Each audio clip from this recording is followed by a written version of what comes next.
And without further ado, you're here to see The Battle for Free Speech on the Internet by Matthew Prince. Welcome, Matthew.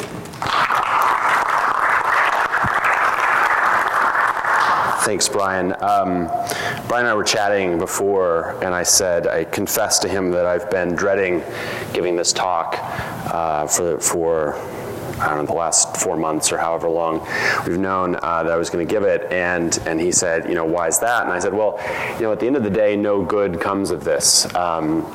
It can only be make people more upset on one side or another. And we've received over the last little bit a number of sort of feedback of people who are going to be the audience.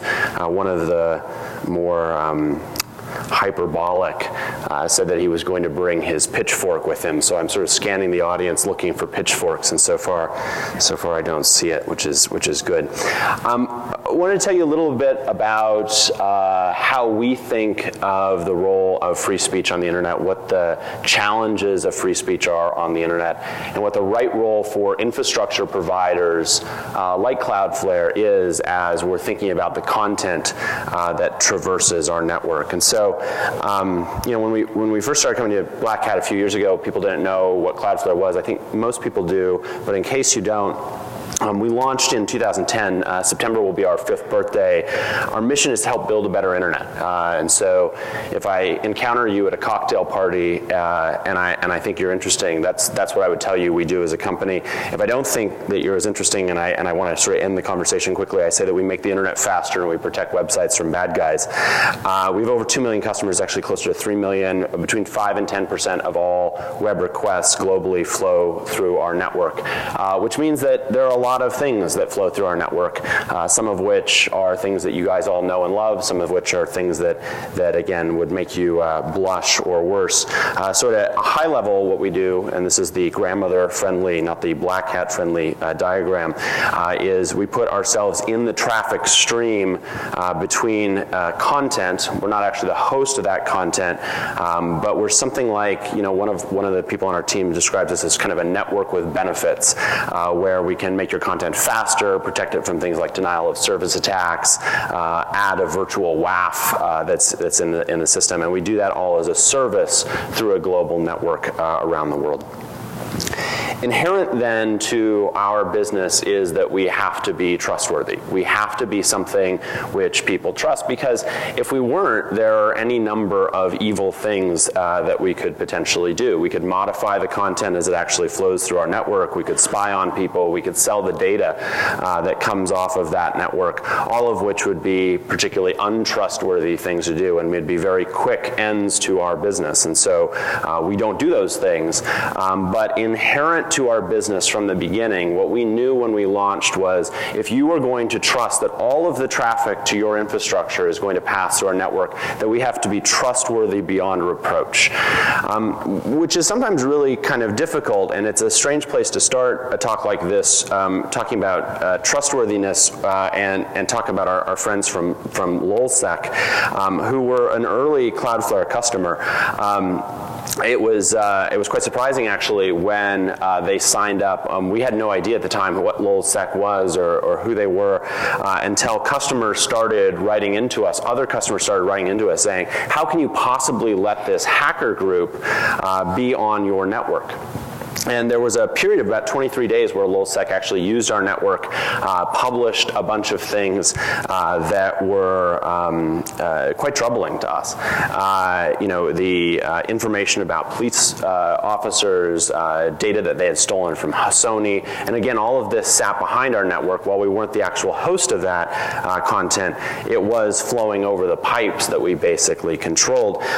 This was a particularly challenging moment when they attacked CIA.gov and took it offline. And as I joked at the time, we made a lot of friends in the government that day. And what it forced us to do was really think about what our role was as a provider. Were we going to be the content police that said, oh, this is a bad thing, and we're going to take it off the internet because we judge it to be bad? Or were we going to be the anarchists that said all content is good and you should just leave things up no matter what? Or was the right line somewhere in between those places? And that's a question we continue to struggle with and continue to think about to this very day. And it's in part because we end up finding ourselves with some very strange friends, because we have become somewhat of a Switzerland of the internet, saying that our position is that we're not going to pick necessarily one side or the other. And because Cloudflare has made it so easy for organizations to sign up, oftentimes we find ourselves with very strange bedfellows using our network at the same time. So for example, Hamas and the Israeli Defense Force. Sometimes there are attacks that are launched at both of these organizations, and back in our more playful days, I would say, we would sometimes put the two organizations on the same IP address. The sort of pro-Ukrainian forces and the sort of pro-Russian separatist forces both use Cloudflare. The major newspaper publications that are essentially broadcasting the propaganda from the two different sides of that are both Cloudflare customers. The state of Missouri and the hacking group Anonymous both use this. When the protests over Ferguson, Missouri really took off, and the city of Ferguson is actually a customer as well, Anonymous actually DDoSed the state resources. They signed up for us. We helped protect them, keep them online. And then on the same side, Anonymous, if you're a young hacker and you want to sort of prove your chops, knocking off one of the major Anon boards is a way of kind of showing that you've got some credibility. And so again, the hacking group Anonymous uses us. And even in this case, Occupy Wall Street and Goldman Sachs, again, radical extremes. Pick who on either of these you think is the good guy and the bad guy, but it's pretty amazing that across the board, these both organizations are using us to help protect their network. Goldman's actually kind of an interesting story, how they came to be us as a customer. It actually started with a bell that we used to have in our office back in 2011, and the bell would go off anytime someone would sign up for the service. And I remember very distinctly the chain of events that led to Goldman Sachs becoming a customer. And of all the things it started off with, it was the bell going off announcing that we had our first Turkish escort site using Cloudflare. And I have to tell you that as I was putting these slides together, and I really was not looking forward to this talk, so at 5 a.m. this morning, the hardest part of putting this talk together was finding a version of a Turkish escort site which was safe enough to display here, but still conveyed some of the challenges that we faced. And what was interesting was it wasn't just one Turkish escort site. Over the course of 2 weeks, we had 150 Turkish escort sites. In fact, there were teams that sort of said, is this like a segment of of customers that we should start targeting? And if curiosity finally got the better of us, and so we got one of the webmasters from the Turkish escort sites on the phone. We said, first, how'd you ever hear about us? We don't do any marketing, really. We certainly don't do any marketing to Turkish escort sites. And then secondly, what's going on? Is this a pissed off customer, somebody's wife that's angry? What's going on with this? And they said, first of all, thank you so much. We've had this huge problem. Cloudflare is the first thing that's been able to help.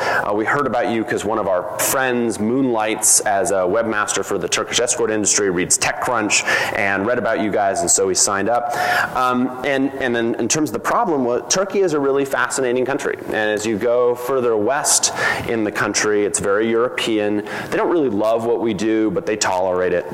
But as you move further east in the country, it becomes much more conservative, much more fundamentalist Muslim, and they see us as sort of the epitome of everything which is wrong with the Western world. And so when they're bored, they launch these attacks against us, and they knock us offline, and we've never had anything that we could use to actually defend ourselves until Cloudflare, and you saved us, but there's not a lot of money in Turkish escorts, so we're just using the free version of your service. Is that okay?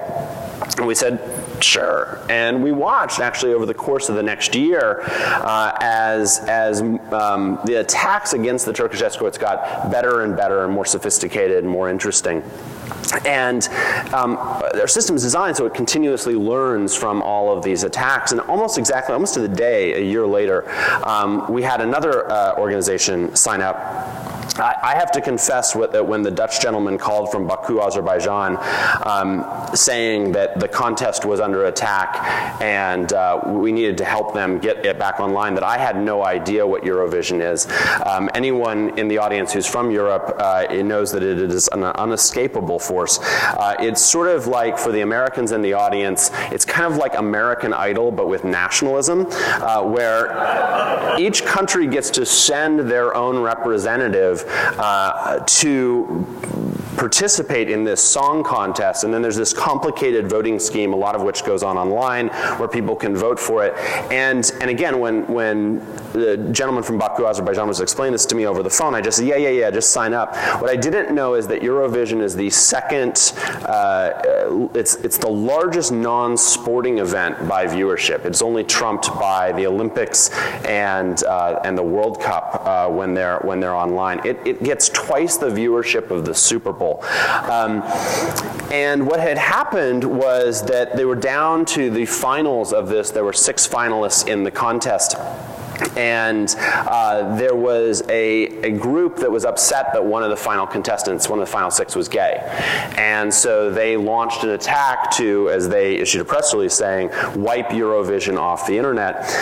Signed up for us, we were able to help protect them. But the thing that was the most interesting about it was that the system automatically recognized who was behind the attacks, and they're like, oh, we know these guys. These are the Turkish escort attackers.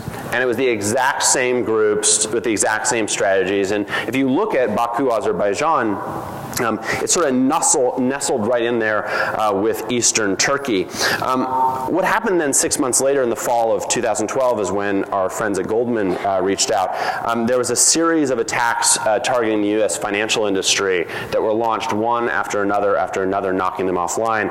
And a CISO at another bank, actually not Goldman, called me on a Saturday and said, we need you to bring your best sales engineers out to New York and be here first thing Monday morning because we're offline and we need help getting back online. And I thought, well, that's going to be a problem because we don't have any sales engineers.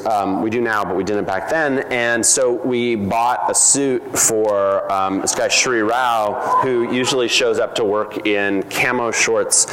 And we put him on a plane, and I got on the plane, and we all flew out to New York, and we walked into this bank's office, and we actually ended up meeting with sort of 10 of the largest banks in the world in sort of a 48-hour period.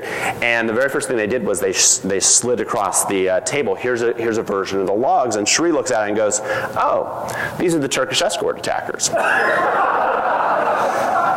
And so, and this has subsequently been reported by the New York Times. It turns out it's probably the same group, probably in Western Iran, an organization that's launched a series of attacks. And because of the fact that we had Turkish escorts on our network, we were able to learn from what was going on and help, in the end, protect much, much larger attackers.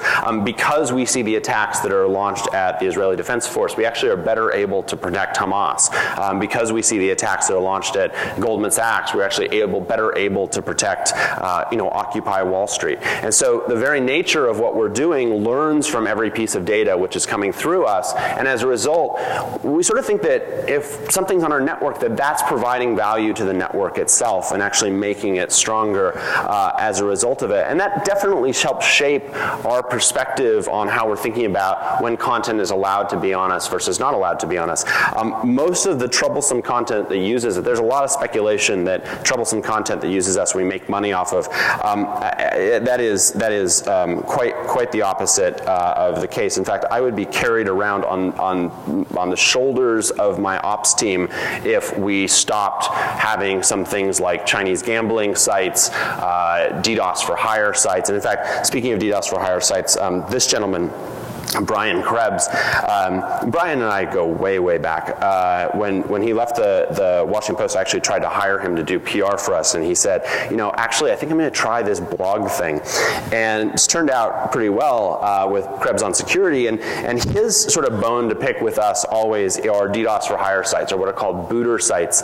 And he was at this conference 2 years ago, and he gave a talk with Lance James where he said, Cloudflare is actually facilitating the DDoS for hire organization, because all of these organizations, even though they can't use Cloudflare's network to actually launch the attacks, they are protected by Cloudflare's network, sort of the user interface for them.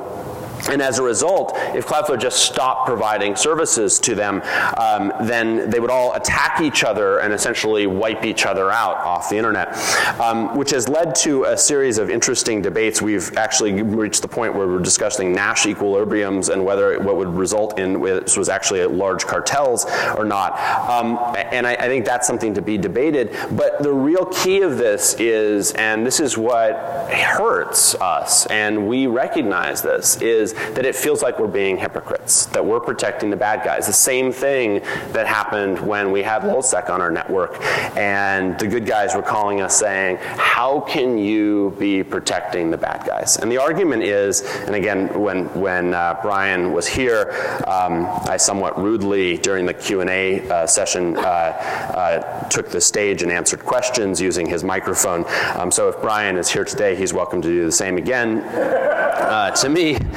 Which only turned out only seems fair play. But Brian's not alone in this. There's a whole website actually which is dedicated to the sites which are on Cloudflare and the troublesome content which is out there.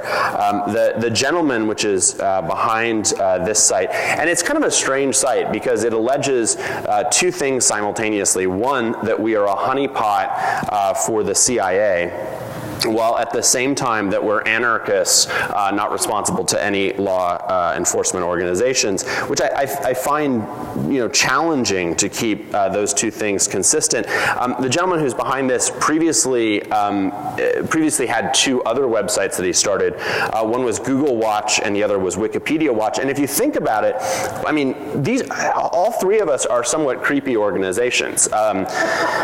Wikipedia purports to be the font of truth for the internet. That's pretty heady stuff. Google, you think about how dependent you are, and we're silently sitting in 5 to 10% of all internet request streams. But what I think, and so there's something to this, but it is really important for these organizations to be trustworthy and trusted because they do sit in a very privileged position. And I don't bemoan the fact that we are critiqued and criticized. It's just like Switzerland. You sign up to be the neutral party, and inherently you're going to piss everyone off.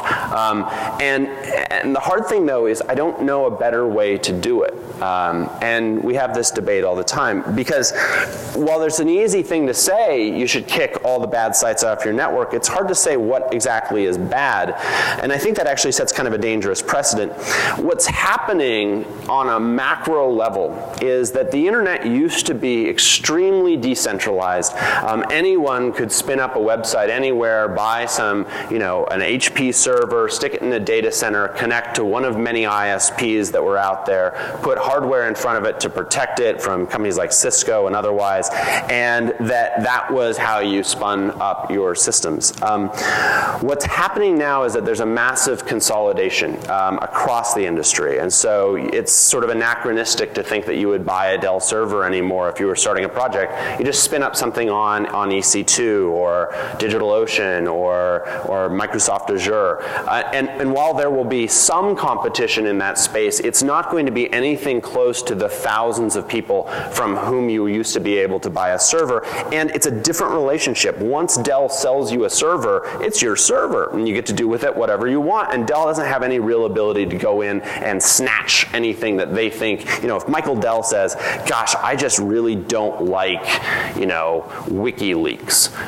There's no way that he can snatch that back off your server if you're hosting WikiLeaks. On the other hand, when Amazon received a slightly threatening letter, not a court order, not a subpoena, a slightly threatening letter from a junior senator, they took WikiLeaks and kicked them off their network. That's a different level of power that service providers have, and we should all be really cognizant of what the policies are of these service providers as they're making choices for it. Same thing is happening at the network edge, where you used to use services that were provided by the sort of Cisco or Arbor networks or F5s in order to protect the edge of your network. Increasingly, that's going to consolidate around service providers like Cloudflare as well. And so it's Cloudflare, Akamai, Amazon, a relatively limited number of providers, and those become choke points for the internet itself. And if those providers have policies that don't let certain content be on their networks, then that content just might disappear from the internet. And that's what we worry about. And that seems kind of crazy to be talking about at some level, but the trends that we see are that more and more and more of the network is ending up behind these consolidated choke points. And as a result, it's really important for us to think about what the policies of these organizations should be, because they are places that can effectively shut down content online. And what is bad, right? So this is KavetCenter.com. This is reporting on the Chechen rebel movement in Chechnya, a very anti-Russian site. It's labeled a terrorist by the Russian government. Other governments support it and think it's a news organization. On the other hand, the Boston bombers, before they attacked Boston, posted their plans on a forum on this site. So they're a good guy or a bad guy? Don't know. Maka Angola. This is a site which is reporting on alleged government abuse and corruption in Angola. The government is currently trying to hunt down the individual that's behind this site, who is basically in hiding. They think of this as a terrorist site. Are they a good guy or a bad guy? This is the World, I actually don't know how to pronounce this. This is one of the organizations, which is a student group. The only country in the world that thinks of it as a terrorist organization is China, but they think it is a terrorist organization and designate it as such. And so are they a good guy or a bad guy? And again, we can pick all of these different things, and one of the things which has been very apparent in running Cloudflare is that almost every country, almost every organization has a group which is opposite them and that they don't like. And in some cases, again, there are people who personally I find absolutely repugnant. And then the question is, whose policies should actually dictate whether or not that content should be online? Here's one more. This is one of my favorite examples. This is the Muslim Brotherhood, which actually was for a while a terrorist organization in Egypt, and then they became the ruling party of Egypt, and now they're a terrorist organization in Egypt as well. So again, how do you pick who are the good guys and who are the bad guys in these cases? It's not just governments either. So let me tell you a story of a group of princesses. There's a popular forum site which had a particular forum which was dedicated to a certain entertainment company's intellectual property being portrayed in compromising situations. And the certain entertainment company reached out to the forum and said, DMCA, trademark, bad, take it down. And the forum said, fair use, get a court order. And so the particular entertainment company reached out to the CDN provider that was working with them and said, take it down. And the particular CDN provider said, nah, it just doesn't seem right. And the entertainment company said, how much business do we do with you? And how much business does this little forum do with you? And so they took it down. Right?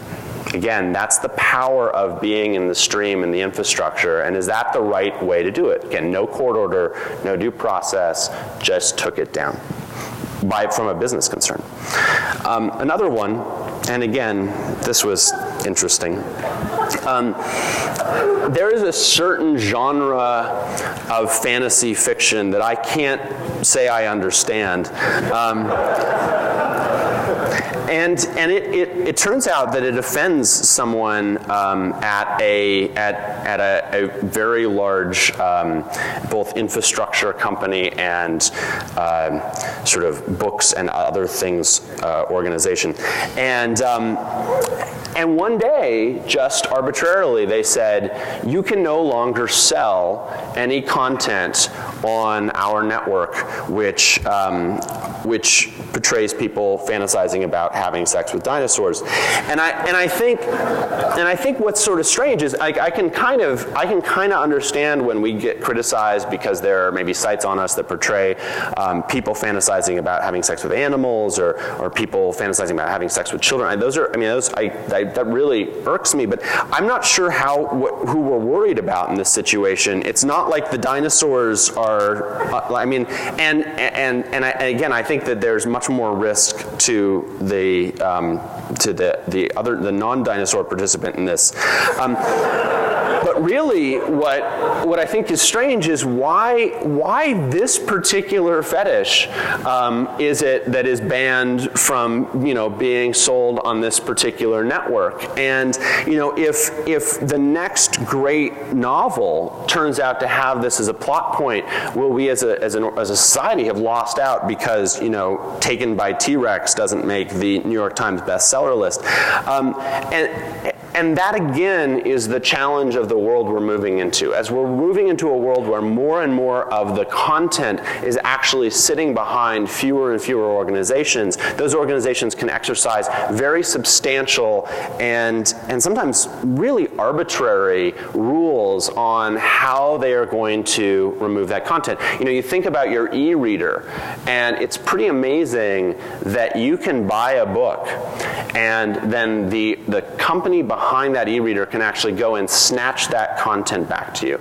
It's sort of the digital equivalent of burning books. And again, I don't think that this is I don't want to reduce this to Metcalfe's law, but we do need to make sure that when we're trusting these organizations and providers, we understand what it is that's motivating them, and we hold them accountable for what are sometimes very arbitrary decisions. Which is, of course, just a natural transition to this. About a year and a half ago, my assistant received this email that said, hey, I'm trying to set up a meeting with Mr. Assange and Mr. Prince. Could you tell me when after the 5th of November, which just happens to be Guy Fawkes Day, would suit Mr. Prince? Regards, Joseph, the ambassador to WikiLeaks.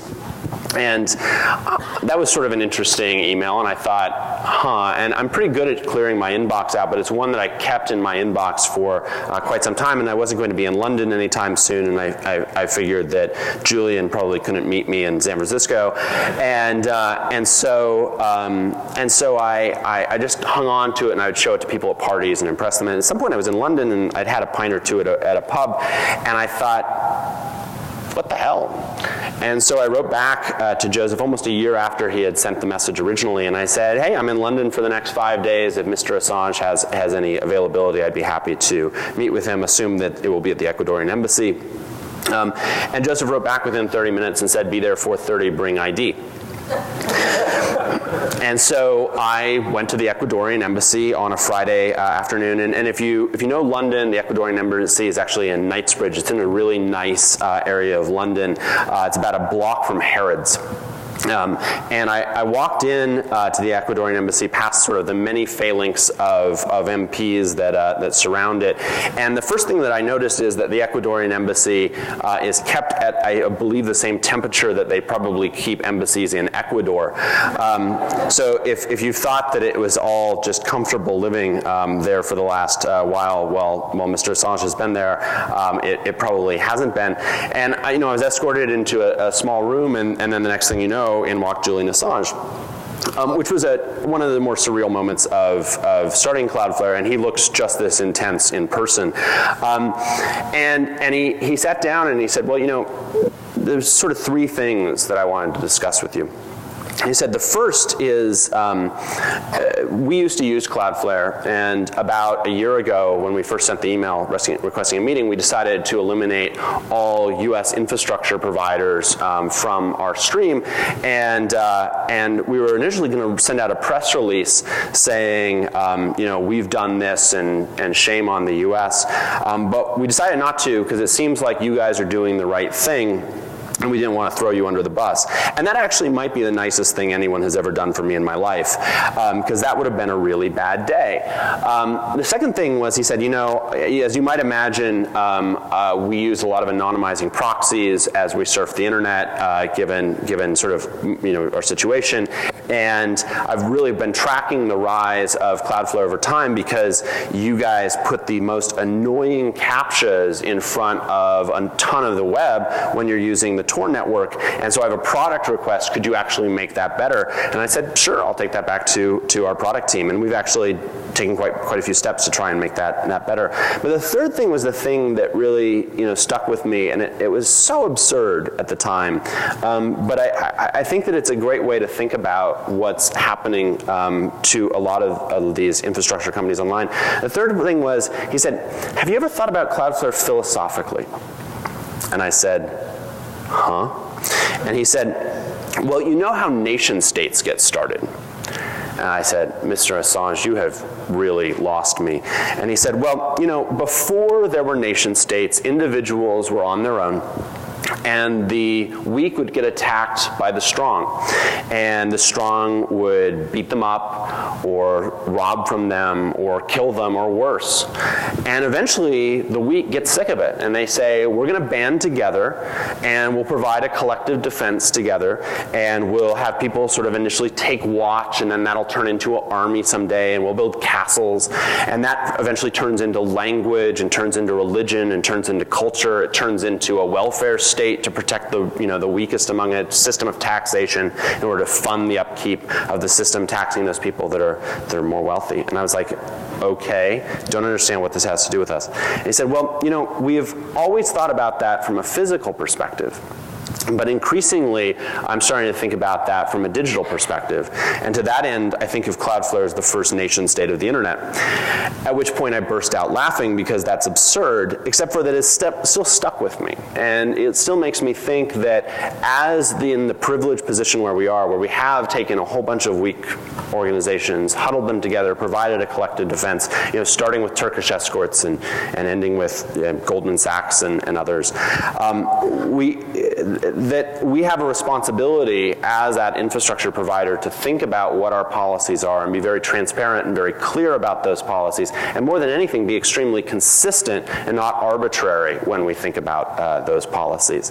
And I think that that's something that more and more of the organizations that sit in this trusted position really need to appreciate and think about. And at some level, again, as we watch this transition happen, where we're moving from individual weak parties collecting behind the Cloudflares and the Facebooks and the Googles and the Akamais of the world, it's incumbent on those users, those citizens of these effective nation states, to hold them accountable for what their policies are and decide what those policies are. And different nation states of the internet are going to have different policies. And so ours is not so much around free speech, but really around due process, around an idea that we should be transparent in what it is that we're doing. And we're not anarchists, we're subject to US laws.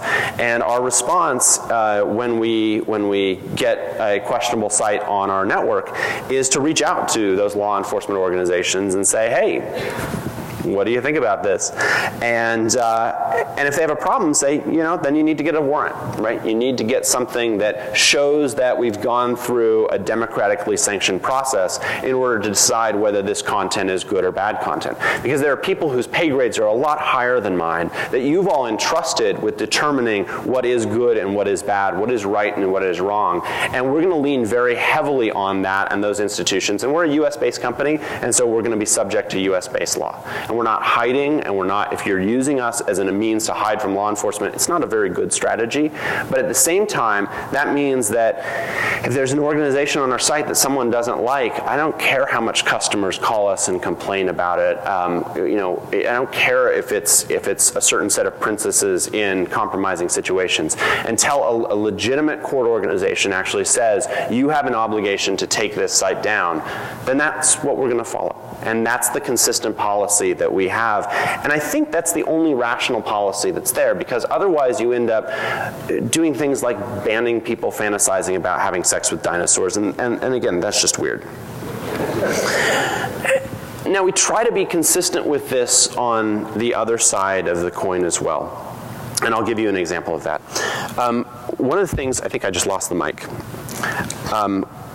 One of the things that, do we have? Hello? I'll just speak loudly. One of the things that we recognized was a challenge was that we provide pretty robust enterprise DDoS mitigation service, but it costs a lot. And there are a lot of politically or artistically important sites that can't necessarily afford to pay for that service or that content.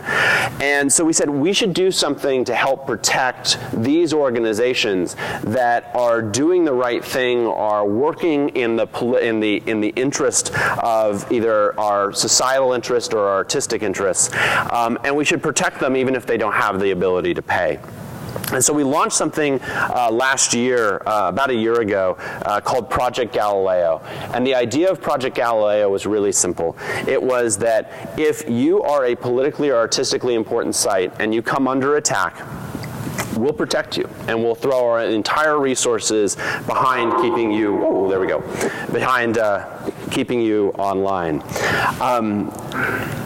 But what we really wanted to avoid was, just in the same way we don't want to determine who's bad, and we don't think it's appropriate for us to determine who's bad, we also don't want to be the organization that's determining who's good.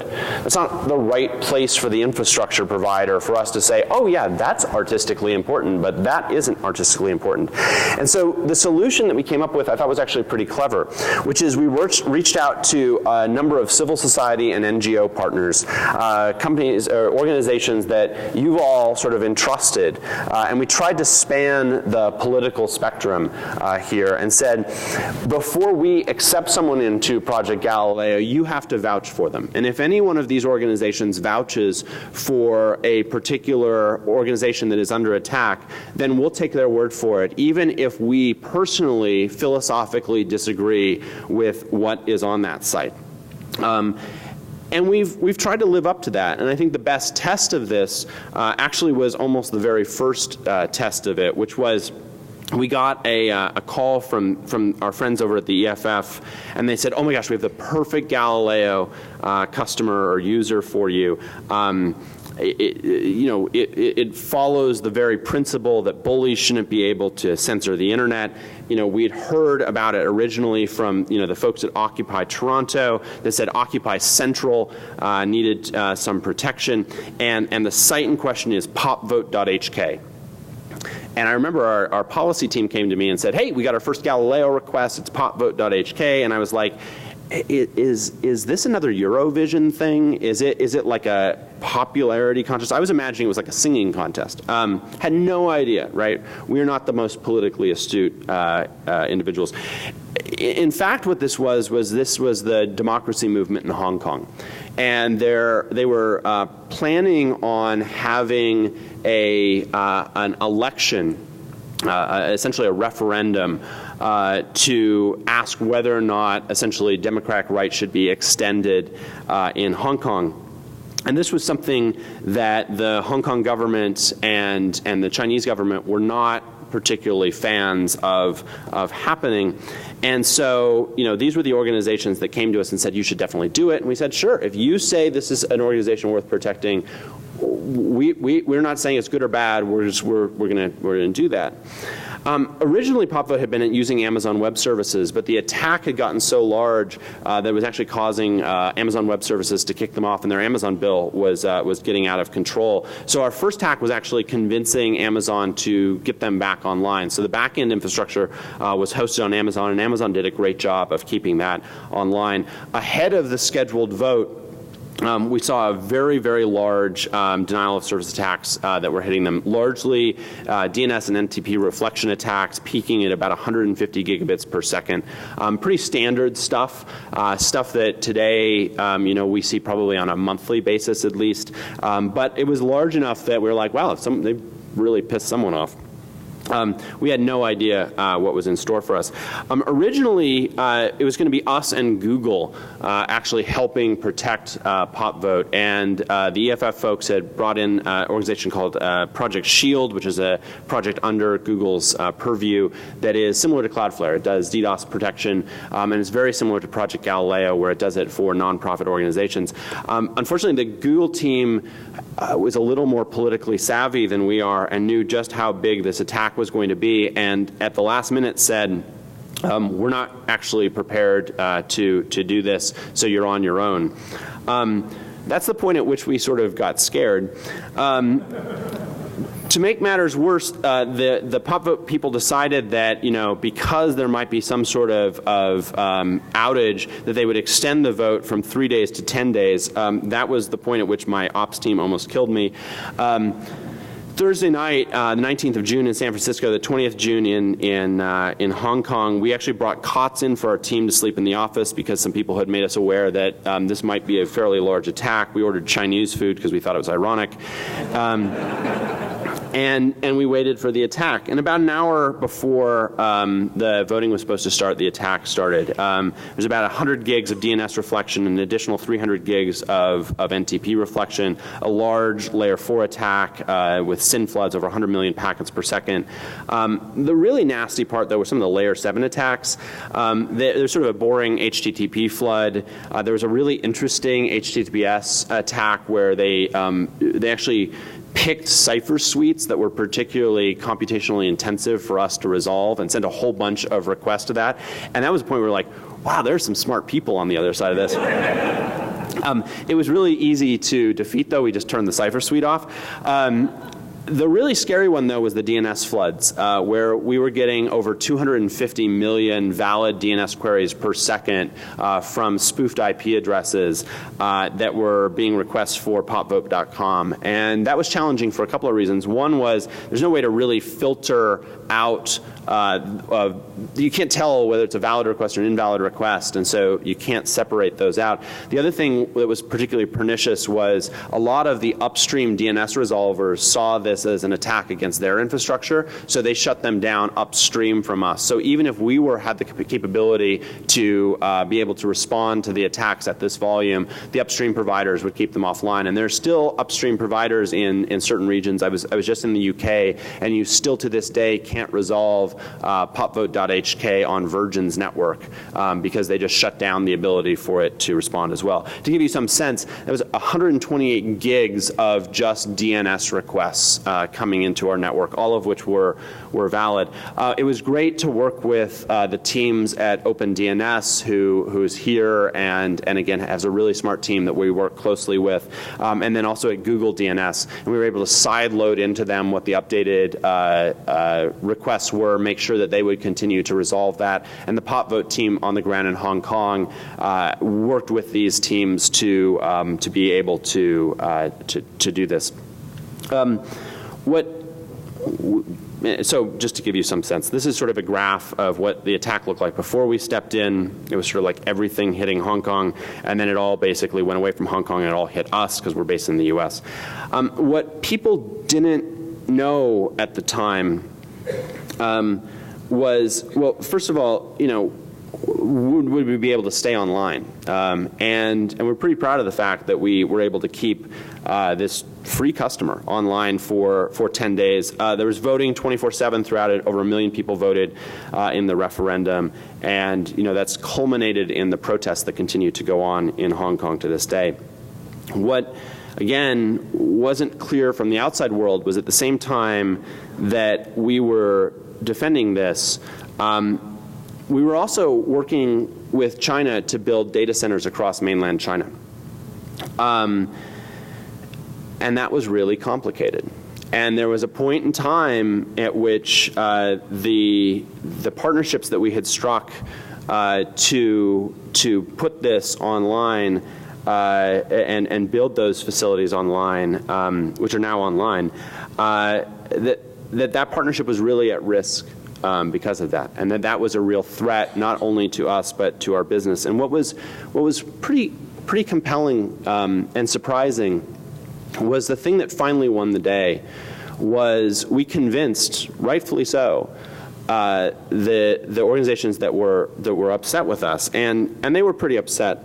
This was a Beijing newspaper that alleged that Cloudflare was a front for the CIA, just like Daniel Brandt and the Cloudflare Watch guys. We finally convinced them that this wasn't political. This wasn't us saying this content is good or bad. This wasn't us endorsing it. This was us simply doing what we said we would do, which is we're going to keep content online. And what was interesting was when Anonymous actually turned around and tried to attack the Hong Kong government became a customer as well, and we protected them from attacks. And so when we get criticism for sites which are on our network, what I hope that you'll bear in mind, because undoubtedly there is something that uses our network that you hate. What I hope you'll bear in mind is that the stakes in this are higher than you think. If we had made determinations of kicking things off before, it would have been much more difficult to have the position that we are actually just this neutral third party. And the minute that we start down that path, there is a slippery slope to a place where we are the ones making that determination on what is good and what is bad. And so instead, what we think of ourselves again as is Switzerland. We think of ourselves as that neutral party. And nobody really likes the Swiss, but they respect them. And I hope that that's kind of the place that we're at as well. Nobody really likes us, but I hope that you respect us. You respect that our positions are consistent and that we're going to follow what we think of as due process. We're going to hand off the decisions on what we're allowed to do and what we're not allowed to do to the legislative, the judicial, the democratically instituted policies that you all have chosen to say you're the ones that are making that determination, and not simply my whims because I wake up one morning and decide that having sex with dinosaurs is really gross. That fundamentally is what we think of as building trust, and that's what we're going to continue to do. And it doesn't win any popularity contests, but I think it's really important. And as more of the infrastructure of the internet consolidates behind fewer and fewer players, when I'm thinking about who I'm going to use for my infrastructure, I'm thinking more about how can I know that you actually trust that organization? How can I know that that the policies are going to be consistent over time? So I've only left 5 minutes for questions and pitchforking, but if you have any questions, happy to answer them. And if you'll just go to one of the microphones, we can take it from there. But thank you all for coming and listening.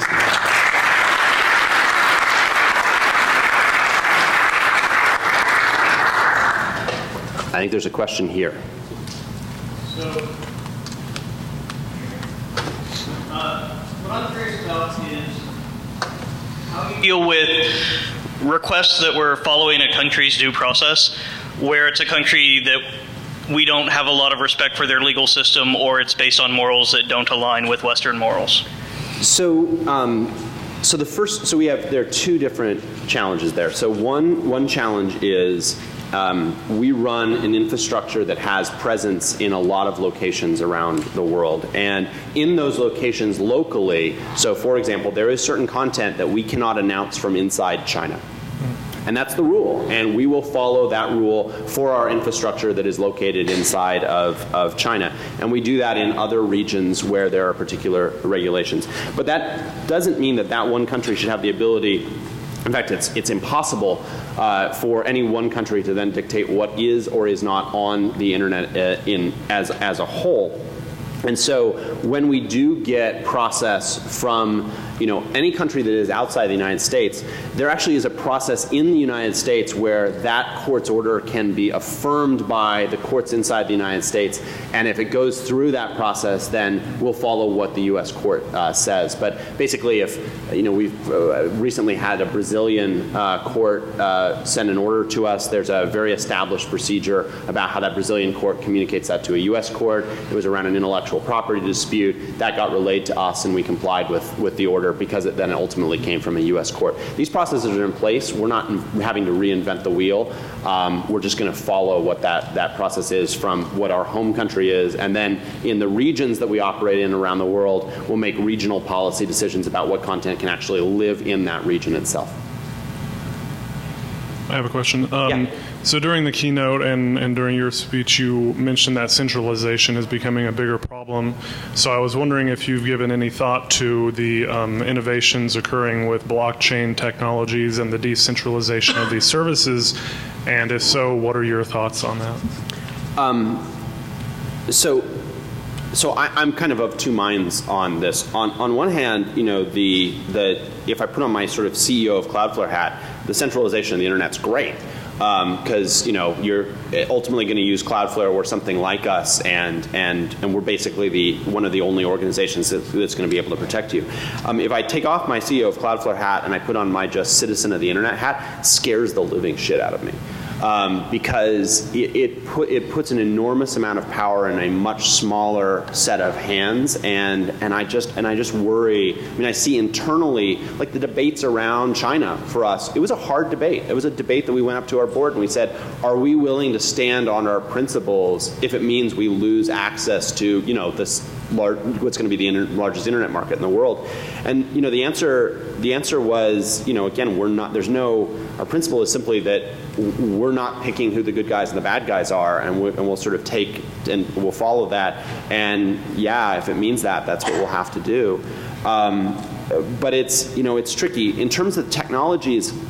I mean, I'd love anything that could better decentralize the internet. I think that, and I think that there tends to be this sort of sine wave where we go from massive consolidation to dispersion, We're in a consolidation wave, but I'm hopeful that there will be technology that comes out at some point that makes it so that you don't have to rely on Cloudflare. As again, citizen of the internet, I'm hopeful that we do have a way of dispersing that technology.